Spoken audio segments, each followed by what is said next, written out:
BBC Sounds. Music, radio, podcasts. This is a download of Farming Today from the BBC. The presenter today, Anna Hill.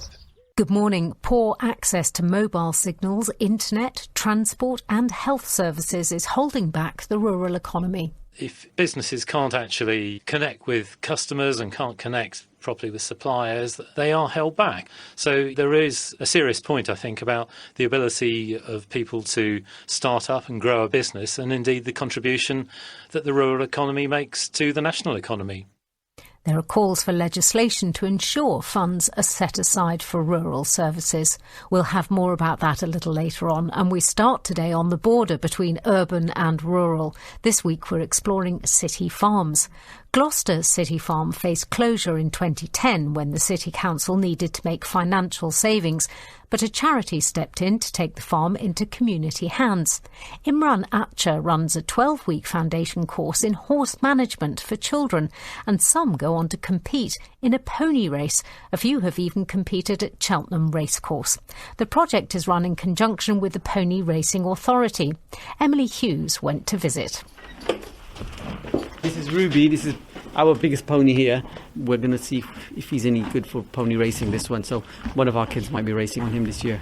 When we started teaching children just to ride, basics, and we were approached by the Pony Racing Authority, and they told us they're trying to increase their participation from minority communities and other communities and children who wouldn't normally get a chance to learn to ride. Why do you think it's important for inner city children to have access to horses like this?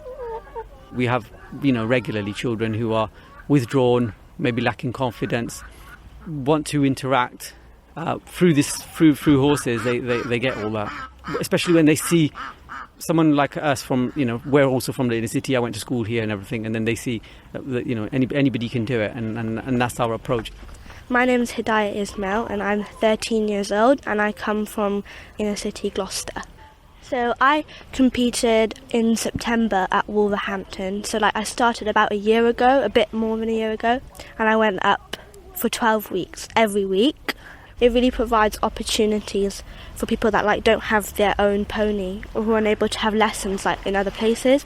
And they also help you go quite far, because I would never have had the racing opportunity without the farm, basically.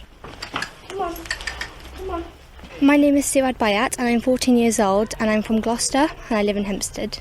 And would you like to work with horses one day? Yes, my plan is to work with horses when I'm older. Yes, so that consists of training and competing with them too.